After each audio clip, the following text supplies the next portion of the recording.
Okay, so we are now coming towards the very end of this retreat, and it's always amazing how quickly it goes. It kind of disappears into nothing, and it's kind of a reminder of how important it is to kind of get down to business and do the various things. But before I kind of summarize a bit about all the various things we have been talking about, I just want to finish off with the last couple of suttas.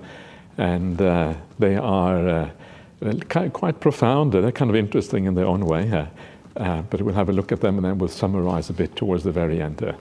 So just to bring this to a close, and again, these suttas are continuing on the same theme, the idea of the Buddha to be, and the sort of things that he did before his awakening, what kind of made him the Buddha, so to speak, the path that he practiced. Some of these things are more relevant for us, and some of them are a bit more kind of maybe theoretical, but nevertheless I thought they were kind of interesting. So let's just have a look at this. The next sutta is from the Numerical Discourses, the chapter of 8, number 64, at Gaya Head. Gaya Sisa is the name of this sutta. So, it's one of these suttas I wondered a bit afterwards, now why did I include this sutta anyway? We'll see what happens.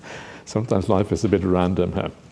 So this is how it goes. At one time the Buddha was staying near Gaya, at Gaya Head, and there the Buddha addressed the mendicants.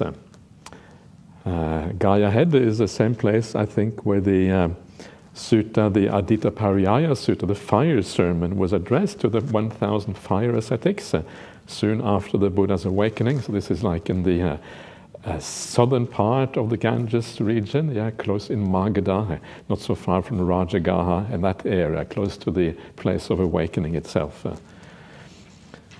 So he addressed the mendicants. Mendicants, before my awakening, when I was still not awake, but intent on awakening, I perceived light but did not see visions, or did not see forms as we saw before. Then it occurred to me, what if I were to both perceive light and see visions? Then my knowledge and vision would become even more purified. So after some time living alone, withdrawn, heedful, keen and diligent, I perceived light and saw visions. But I didn't associate with those deities, converse, and engage in discussion. So here we have a very similar opening to what we have in the Upakilesa Sutta, the Corruptions Sutta, where the Buddha to be, he sees lights and he sees, I think there the translation is vision of forms. Here is just visions. And it's similar, but you can see here that the exact same phrasing is here used to see devatas, to see deities, whereas in the other one it is used to see, the mental reflex or whatever that actually takes you into samadhi. And this is what I said before, that sometimes these similar kind of things can have different meaning, and you need to be very, you need to kind of learn the distinction between the two. So seeing a deity can be similar to seeing a samadhi nimitta, light and forms, which in a sense is what you would expect, right? Because if the mind is leaning towards the bliss of a samadhi nimitta, the light and forms, in a sense it is also leaning towards the devaloka at the same time, because that is what the devaloka is like. It is a place of light, a place of forms. It is kind of much more fine, refined than the human realm. So it's kind of, you would expect these things to be related to each other. The deeper you go in meditation, the more higher is the kind of realm that it corresponds to, because every state of meditation kind of corresponds to a particular kind of rebirth. And the deeper you go, the higher is that realm that it corresponds to. So a stage of nimitta would correspond to a fairly high kind of devaloka. I don't know exactly where, Tusita devas or something like that, the contented devas. Anyway, so you can see here the Buddha to be, he's not just satisfied with his awakening, he wants to really understand the samsara, the various kinds of rebirth and everything. This is what is going on here. It's kind of investigating the whole of existence, really.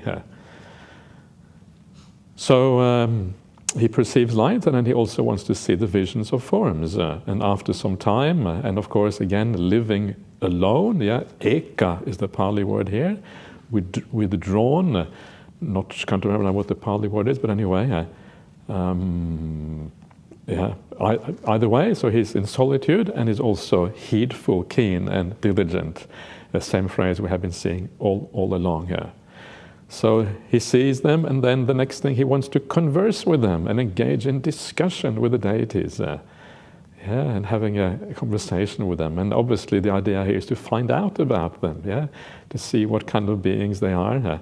So you have a chat with the deities, and hopefully you talk about meaningful things. You don't talk frivolous talk with the deities, sampapalapa, the kind of bad speech, but you're talking about something meaningful and useful. I wonder whether the deities also indulge in gossip and things. Probably do. It's kind of this is what life is like. They probably also, have you heard about this deity? You know what they're up to. I don't know. But the Buddha, obviously, he wants to engage for a more purposeful reason. And so then it occurred to me, what if I were to perceive light and see visions and associate with those deities, converge and engage in discussion? Then my knowledge and vision would become even more purified. So after some time, I perceived light and saw visions, and I associated with those deities, conversed and engaged in discussion. But I didn't know which order of gods those deities came from.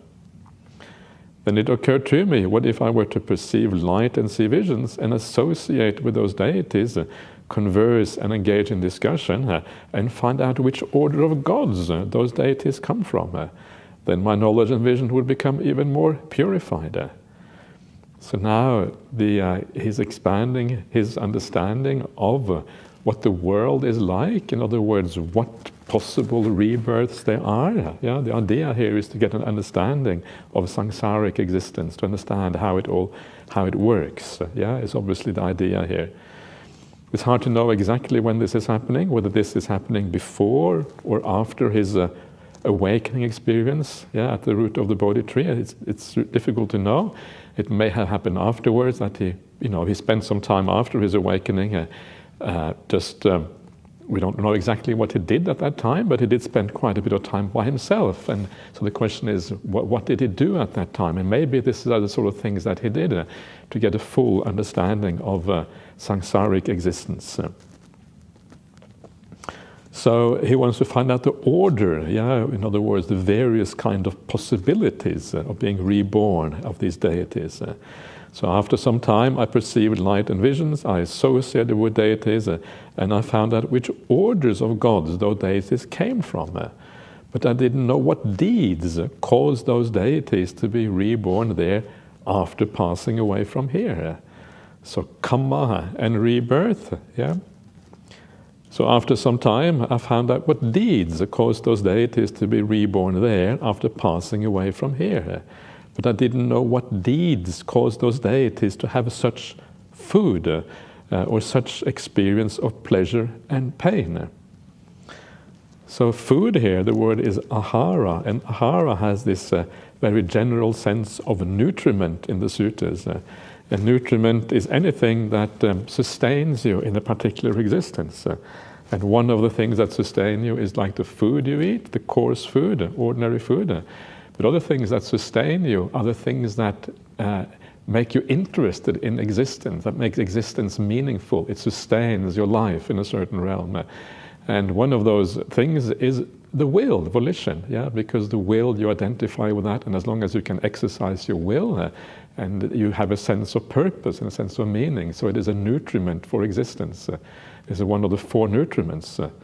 Passa is another one. Passa is the word contact, and it really means just experience. The fact that you experience the world, this is one of the things that is a nutriment for existence, because we like to experience. We like to kind of, do all of these kind of things in the world, travel here and there, experience this and that. This kind of part of what it means to be human. And then the last one is consciousness itself. Awareness of things. So these are like called four nutriments, and this is what this possibly refers to in part here, the idea, well, what is it that sustains in that particular realm? What is it that makes that realm interesting? Why do people want to hang out in these Devalokas?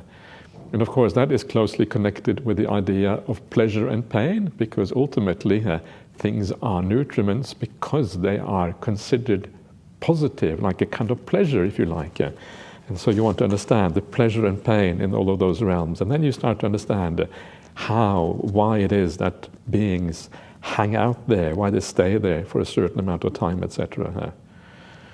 After some time, I found out what deeds caused those deities to have such nutriment and such an experience of pleasure and pain.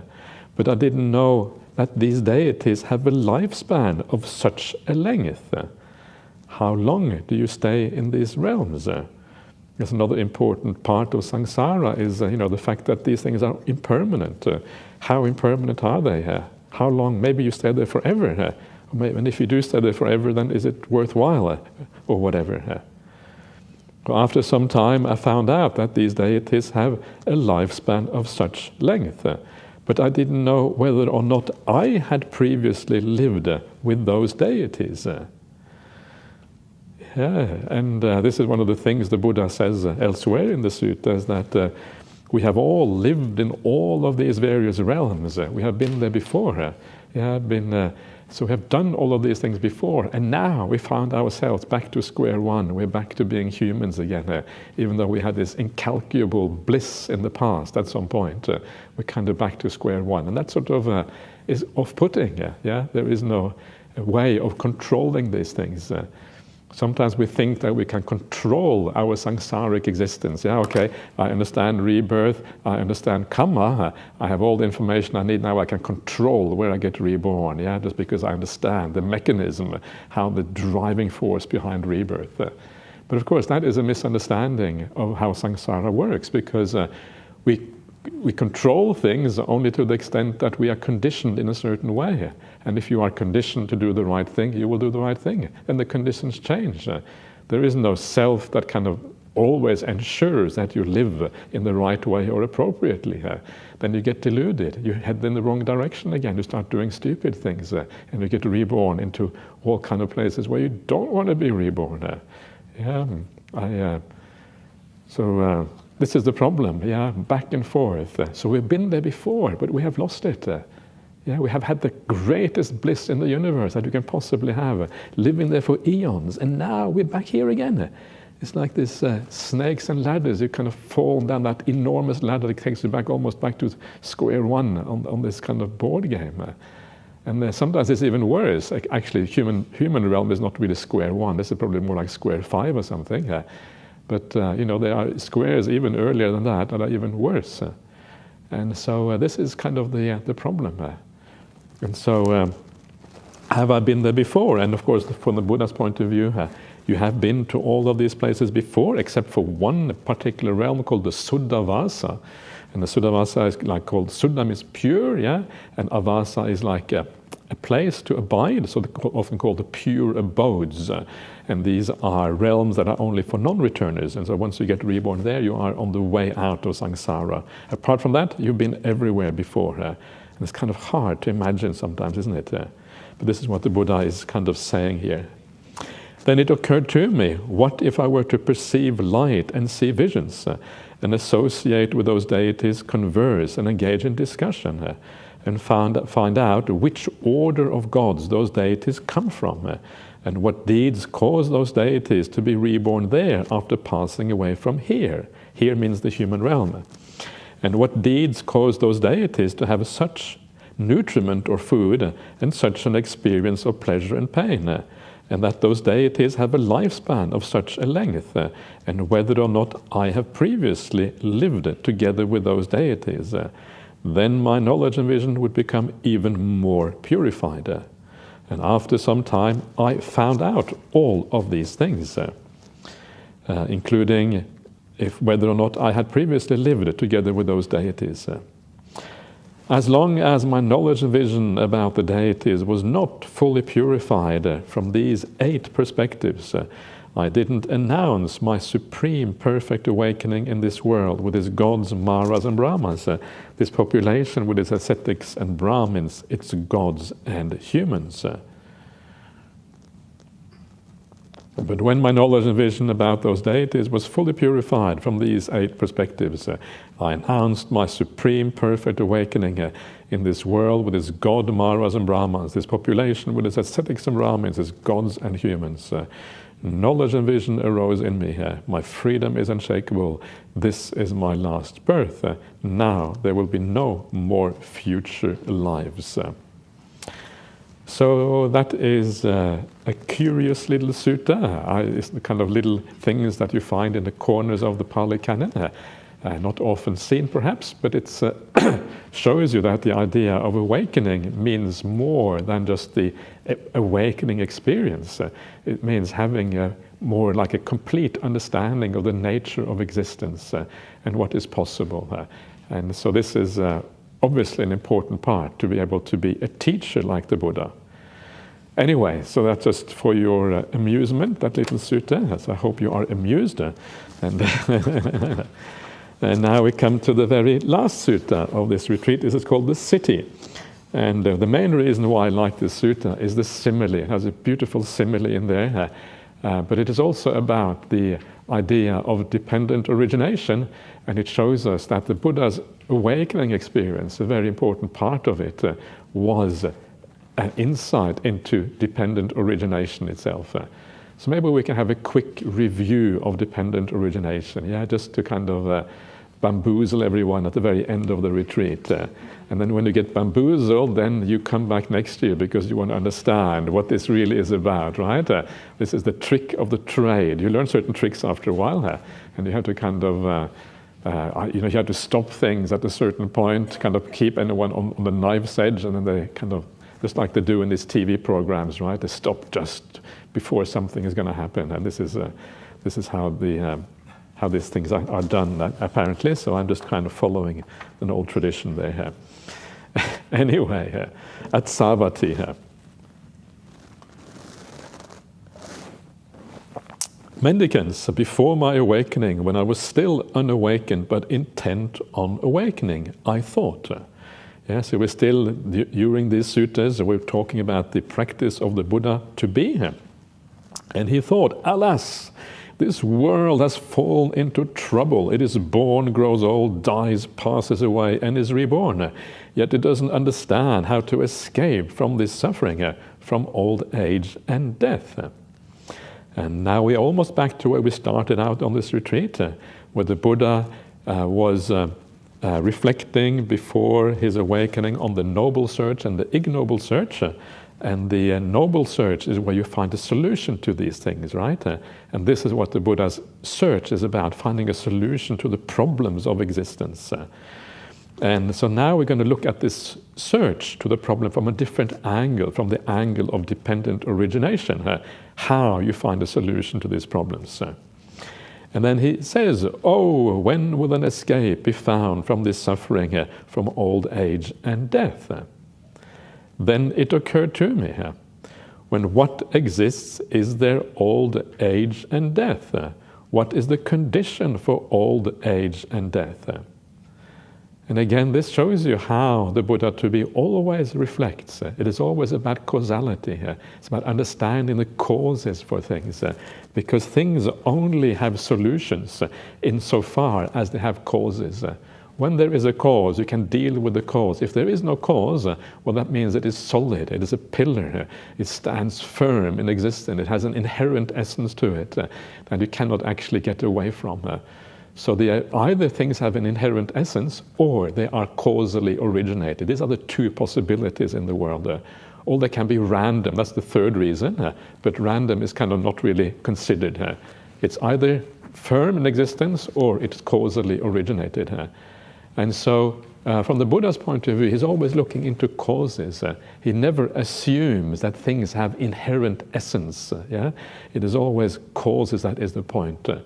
And so then he asks, well, what is the cause for old age and death? And if someone were to ask you, or were to ask the kind of average person on the street, what is the cause cause of old age and death, what would they say? Yeah, what is the cause for old age and death? They would say, well, cause for old age is because, you're getting worn out and you've been working hard and your genetic makeup is kind of falling apart and whatever kind of internal other causes for these things. Or what are the causes for death? Well, you just get old, or you have cancer, or you get, a car runs over you, or whatever. This is kind of the causes for death. And this is kind of why this is interesting, because when the Buddha looks into the causes, of course, and you know the answer already, but he looks at this in a very different kind of way, in a way that is kind of baffling, in a way that no one would ever really think about the causes of death and old age. And this is the Buddha reflecting on dependent origination. Then, through proper attention, this is yoniso manasikara, proper attention, I comprehended with wisdom. When rebirth exists, or birth exists, there is old age and death. Rebirth is the condition for old age and death. This is how the Buddha thinks. Now, if you were to ask almost anyone in the world, and you tell them that birth is the cause for death, or the cause for old age, if you say that to a random person, they wonder what you're talking about. It's kind of because it sounds weird. I mean, of course, birth is the condition, but so what? It's kind of seems like irrelevant. That is not really interesting. And this is what makes the Buddha so special. The investigation in a much deeper way into these kind of things. Of course, it helped a lot that society, they had an idea of rebirth, so it kind of made this whole thing more natural to think in that way. And that shows you that for a Buddha to arise in the world, it often takes a certain kind of society. It takes certain supporting conditions. Otherwise, it's very hard to become a Buddha. If you live in, in a kind of modern society, it is probably not feasible to become a Buddha, perhaps. But in those days, because you had certain supporting conditions, the society had a respect for ascetics, who left the life. There was already a practice going on of samadhi in that society. There were ideas about rebirth. There was already quite close to many of the ideas that are required for an understanding of the Dhamma. And that makes the distance that the Buddha had to cover to find the truth much less. And this, I think, is one of the reasons why this is possible. And from our point of view, it seems really astonishing, but in that society, probably not quite as astonishing. Anyway, rebirth is the cause for old age and death. And when you think about it, it makes very good sense. But then he goes on.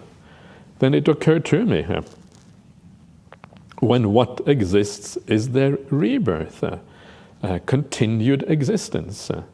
Bhava is the Pali word. Jati is rebirth, bhava is continued existence.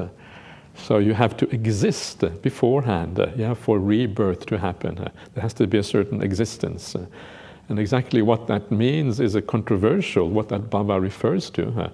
But it refers possibly to the bhava, like the intermediate existence, that you have before you get reborn. It can maybe even refer to the existence in the previous life where you live in a certain way. The commentaries, they make a distinction between what they call kama bhava and upapatti bhava. I think kama bhava is the karma that you create in a previous life. It is that how you live your life. Upapatti bhava is the re-arising existence. You re-arise in a new life. So it is continued existence. Some sort of existence is required before rebirth can happen.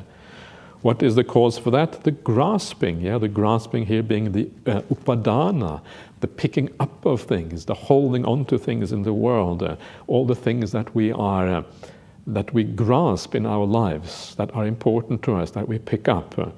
The things that we hold on to. And the grasping to things comes from craving. Craving comes from feeling.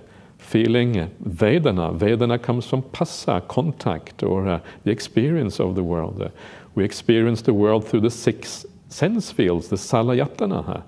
And the salayatana, the 6 sense fields, exist because of name and form, nama rupa. Nama rupa is like the individual existence. And what is the condition for name and form? Then through proper attention, I comprehended with wisdom. When consciousness exists, there is name and form. When there is vijnana, there is nama rupa. Consciousness is the condition for name and form. Then it occurred to me, when what exists is there consciousness. What is the condition for consciousness? Then through proper attention I comprehended with wisdom, when there is nama-rupa, name and form, there is consciousness. Nama-rupa is a condition, or a condition for consciousness. So this is dependent origination. This is the 10 link or the 10 factor sequence of dependent origination. The usual one has 12. It has 2 more. But there are various variations on dependent origination that shows it from different angles and different kind of viewpoints. And this is an important one. So let's just carry on a little bit more. Now maybe if you have time, I'll go into a little bit more detail about how this dependent origination works. Then it occurred to me, this consciousness turns back from name and form. It doesn't go beyond that. This is the extent to which one may be reborn, grow old, die, pass away, and reappear. That is, name and form are the conditions for consciousness. Consciousness is the condition for name and form. Name and form is the condition for the 6 sense fields. The 6 sense fields are the condition for contact, phassa, or experience, etc., etc., all the way up to old age and death. That is how this entire mass of suffering originates. Origination. Such was the vision, the knowledge, the wisdom, the realization, the light that arose in me regarding the teachings not learnt before from another. So this is dependent origination, and it's a bit baffling when you come across it the first time. But a lot of this is not that hard to understand, and the basic idea is actually fairly easy to see what is going on. So here, the Buddha starts off by talking about this mutual conditionality between consciousness, vijnana, on the one hand, and nama-rupa, name and form, on the other hand. There is no consciousness beyond name and form. There is no name and form beyond consciousness. These two always support each other. And this is like the most profound or insight of the Buddha. This is almost like what the Buddhist teaching is about and how it compares to existing teachings of the time. That consciousness doesn't have any self-existence, no inherent existence on its own. It depends on other things for its own existence. And this is radical, and this is really radical because at that time, the way that the Brahmanical tradition viewed this, the idea was that Brahma is like the consciousness of the world. It's like a God, if you like, is their idea of God, the world consciousness, the consciousness that underlies all of existence. It is there, and our individual self is somehow part of that larger consciousness. And when you die, your Atman is that individual self. It kind of you kind of goes back to Brahman, this individual consciousness or mind or whatever. And so in that whole viewpoint, there is really only one consciousness. It's the world consciousness, and everything else kind of is almost like an illusion, or it's only temporary, and then it goes, and then you kind of go back to that universal consciousness again. This is the Brahmanical idea, and the Buddha says it is wrong. The Buddha says it doesn't work like that. This is not how the universe works. Consciousness does not exist on its own. It doesn't stand by itself. It depends on other factors for its existence. And what it depends on specifically, according to this, is nama rupa, name and form. So how should we understand name and form? And there's 2 kind of ways of understanding this, that, well, at least 2 ways that I can sort of that I'm aware of. And one is that name and form is the aspects of your personality. They are the aspects of your mind. They are the physical body. And so consciousness depends on all of these other aspects for its existence. It can never stand alone. It only works together with the other factors of what it is to be a human being, to be any kind of being. The other thing which it means is that according to the Brahmanical tradition, the underlying reality is just one mass of consciousness, one undivided consciousness that every being is kind of part of and everyone belongs to. And it's a very attractive idea because it takes away all the conflict and violence in the world, all the separation. It gives this idea of universality to existence. But attractiveness is one thing, but the question is it real? It doesn't matter if it's an attractive idea. The question is it really real?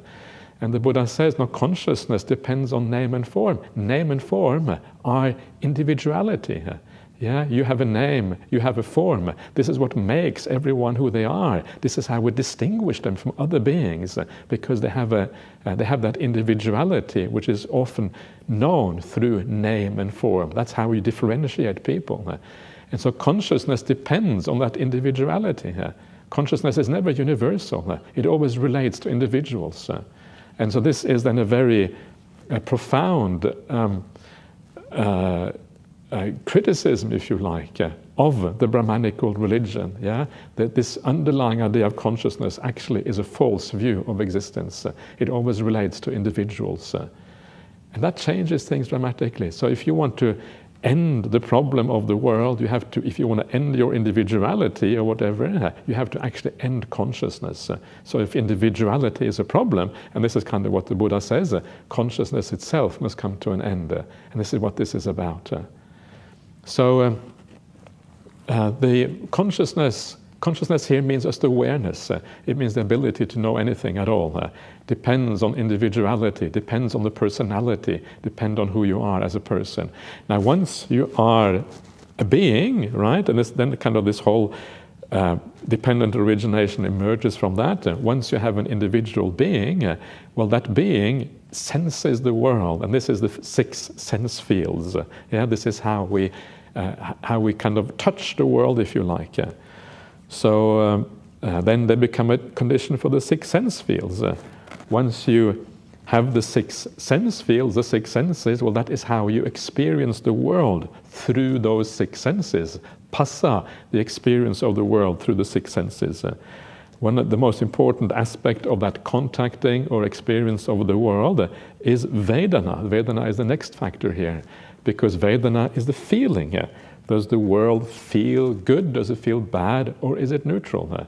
And again, as I said before, this is the most important underlying aspect of the personality, or the most important aspect of the personality, because this is what drives us.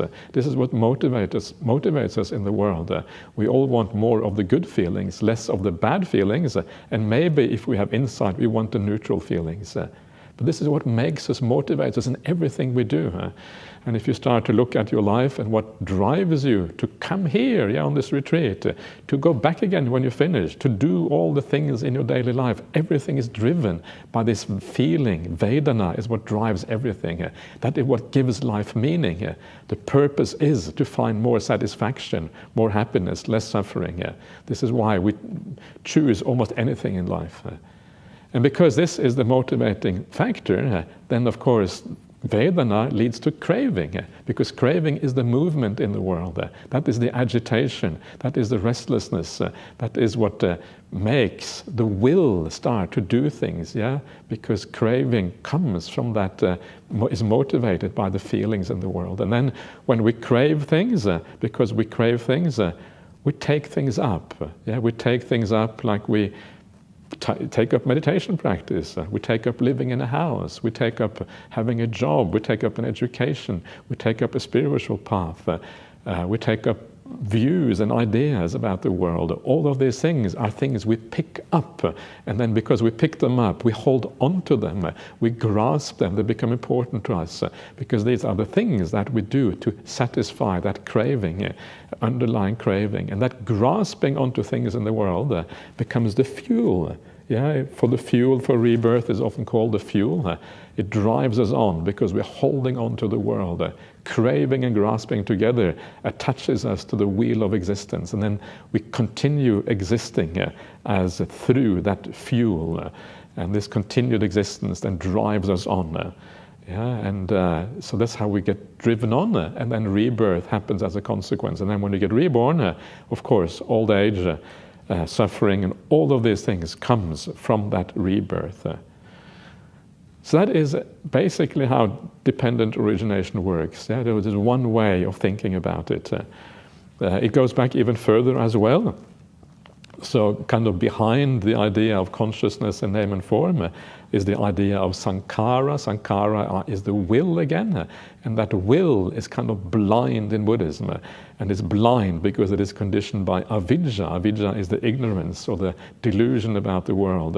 We don't know what we're doing. So the blind will fumbles around in the world trying to create happiness, not really understanding what is going on.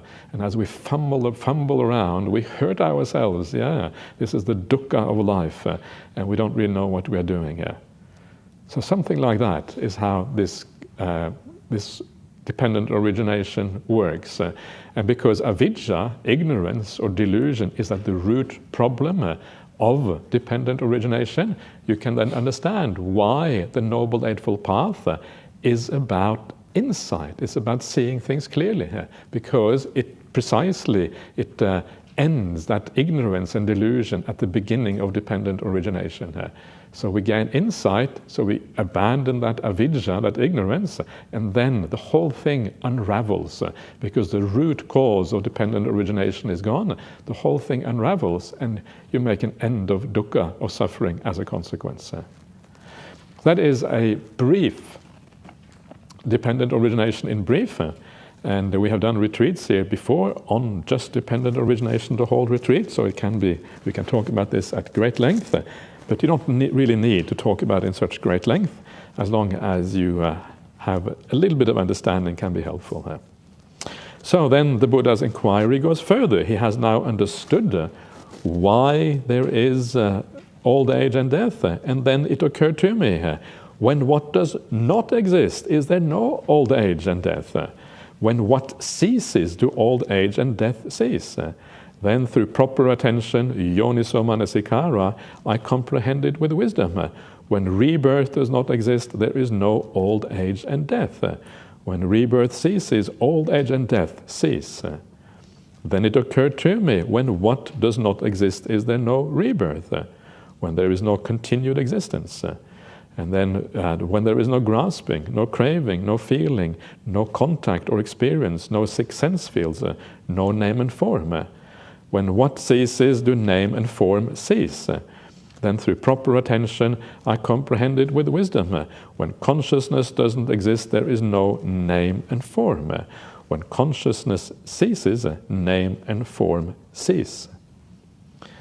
Then it occurred to me, when what doesn't exist, is there no consciousness? When what ceases, does consciousness cease? Then through proper attention, I comprehend it with wisdom. When name and form don't exist, there is no consciousness.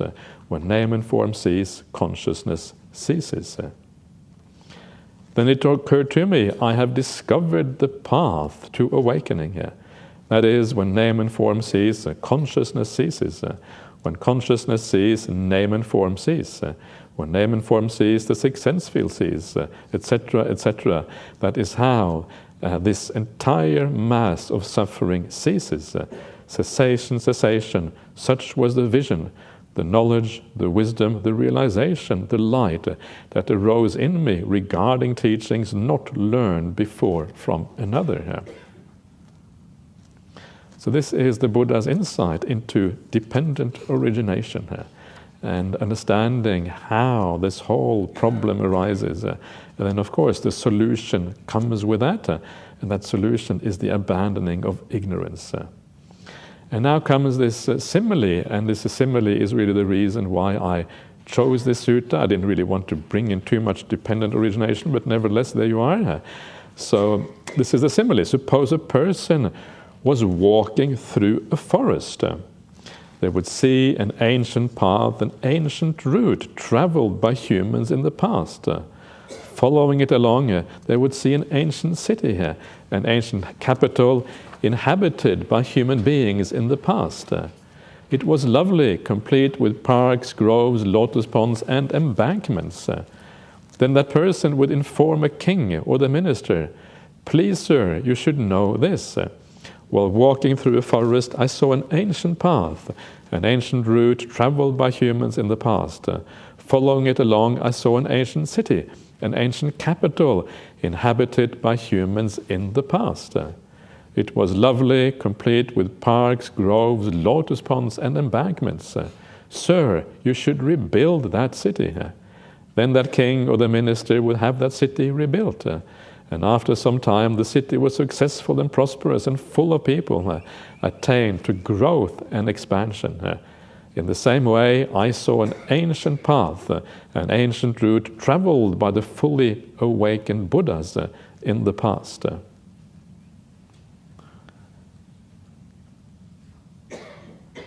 And what is that ancient path? The ancient road traveled by the fully awakened Buddhas in the past? It is simply this noble eightfold path. Right view, right thought, right speech, right action, right livelihood, right effort, right mindfulness, and right stillness. This is that ancient path, the ancient road traveled by the fully awakened Buddhas in the past. And so this is this simile of like discovery, the simile of going through the jungle and finding something amazing and remarkable. And it's like this, it's like everyone, we kind of enjoy discovery in this world, doing things that are exciting and finding something new. And sometimes, when I was a child, I used to live close to the forest, and I would go into the forest and look for little caves and little hollows and searching things out. And this kind of idea of discovery, I think, is very close to the human heart. The idea of kind of investigating the world, trying to find out what is going on, understanding things. And here we have this kind of highest kind of discovery, the real discovery here, at the very essence of what it means to be a human being. This beautiful simile of searching, looking for things, and trying to find something really profound. And so here, this ancient path, traveled by the Buddhas in the past, is the noble eightfold path, the Buddha says here. And that already is very interesting, because as I mentioned before, I talked about the idea of what it is to be a bodhisattva. And the kind of the developed Buddhist idea of the bodhisattva is that the bodhisattva travels the bodhisattva path. He doesn't travel the kind of the ordinary path, and he goes on for eons perfecting the paramis or whatever. But no, in this very sutta, it says the Buddha travels the noble eightfold path. It's exactly the same path as everyone else. There is no difference. This is the path that the Buddha uses to reach awakening. And here you have it, right there in this early Buddhist texts, the things that are most likely to be the word of the Buddha. And so that is already very interesting. And so he goes and he discovers this path in the jungle, and it's kind of really exciting. You discover something new. And not only do you discover something new, but this thing that you discover is just really interesting. This ancient civilization, this ancient city somewhere in the jungle. And this may very well have been the case in ancient India, because there was a lot of old things already in existence in India at that time. We know that there were civilizations in India going back thousands of years before the Buddha. You had the Indus Valley civilization, which is very famous, which kind of stretches back 5,000 to 5,000 years ago or something. And some of the most ancient excavations there, I understand, are almost 10,000 years old. They're really, really ancient. And so you would have had this opportunity of discovery here in ancient India, this excitement of doing something really extraordinary. But it's not just that you find something exceptional. This ancient city here, as you go along, an ancient capital, something really worthwhile discovering here. And it has all of these beautiful aspects to it. It is not just any old capital, it is lovely, complete with parks, groves, lotus ponds, and embankments. And this, of course, is exactly the discovery that we are on. The discovery of discovering some extraordinary things. As you deepen your meditation, as you walk on this path, you start to understand how extraordinary this path actually is, how interesting it is, how meaningful it is. I always like to say that the Buddhist path and the Buddhist practice is about the meaning of life. And you actually do discover the meaning of life through this practice. And this is what makes it so extraordinary here. If you discover the meaning of life, what else are you going to do? This is what you need to do. Yeah, and all of these things come out of this process of discovery in this ancient jungle, seeing all these beautiful and amazing things on this path. And then once you have made that discovery, of course, then the Buddha, he goes and informs the other people, the kings and the ministers, please know what I have found. I found this extraordinary thing here. And then as the word gets around, more and more people have the same kind of insight and understanding, and that city becomes populous, and successful, full of people, attain to growth and expansion. And this is like the Dhamma kind of finding a foothold in the world, spreading out, from one generation to the next one, from one society to the next one culture to the next one. And as it goes out, it becomes attained to growth and expansion. But of course, it's not just about the Buddhism as a culture, but it's about Buddhism as a deep insight into the nature of reality. That is the critical thing here.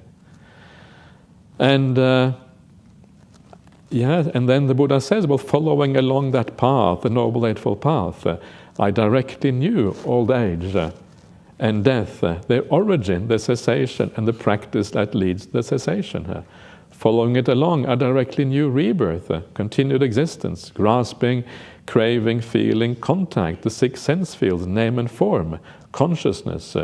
Following it along, I directly knew choices. Choices here is sankhara, their origin, the cessation, and the practice that leads to the cessation. So here, the Buddha brings in one more factor that we didn't see before. This is sankhara. And of course, when you bring in sankhara, which are choices, you're also kind of sneaking in avidya as well, because sankharas are driven by avidya, by ignorance, by delusion. So now we get the 12 factors sort of dependent origination. Having directly known this, I told the monks, the nuns, the laymen, the laywomen, and that is how the spiritual life has become successful and prosperous. Extensive, popular, widespread, and well proclaimed wherever there are gods and humans. And that is why we are here now, because of the spreading out of these teachings of the Buddha. And we still have these teachings. It's kind of amazing, after 2,500 years, they are still there. And we can know with a fair amount of certainty that these teachings are indeed the word of the Buddha, the word of the spiritual master who existed 2,500 years ago.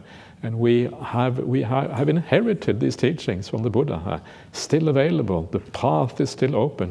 The practice still goes on, for who knows how long. And it's really up to us to ensure that the spiritual path is left open for future generations. And of course, the way to do that is to practice. The way to do that is to live these Buddhist teachings to the best of our ability. And as we do so, that is how we ensure the future of Buddhism, the future of Dhamma in the world. We don't ensure the future of the Dhamma, as sometimes is done by fighting with others because they are destroying Buddhism. Actually, that is the way that we too destroy Buddhism, because we're no longer living according to the Buddha's example. Instead, we're trying to suppress other people because we think that they are destroying it by taking over our country or whatever. No, Buddhism is kept up by the practice, not by kind of political means and wars and aggression and these kind of things. If you want the Dhamma to live in the world, we have to practice the Dhamma. That is how it carries on for the future.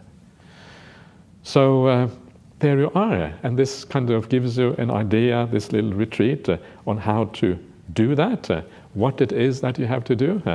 And you will notice how simple it really is. I'm always surprised that there are so many ways in which we can complicate these teachings, and I've just complicated it for you quite a bit by bringing independent origination at the very end, so I apologize for that, because that was a bit naughty of me. But please don't allow yourself to be distracted too much about these complications. Come back to the simple ideas, and the simple ideas are really just again, this idea of virtue or kindness at the beginning of the path. And there's only one thing that you need to remember in your life all the time, and that is the idea of kindness, which includes generosity, which includes how we treat other people, which includes ethics and morality, what we should not be doing. And if you live a life of kindness internally, without really caring what other people think about you, without trying to show off your kindness, but just being an internal compass in your life, then everything else comes out of that. The meditation happens because you are living really well. And then the second aspect of the path is that meditation. It is the mindfulness of breathing that takes you all the way to the end of the path. So these two things that you need to do. Live well, live with kindness, and then practice the meditation based on that kindness. So how can we do that? And people often think that, well, at least, remembering kindness is easy because only one thing to remember in your life. But actually it is hard to remember kindness. Very often we forget it. Very often we get distracted by other things.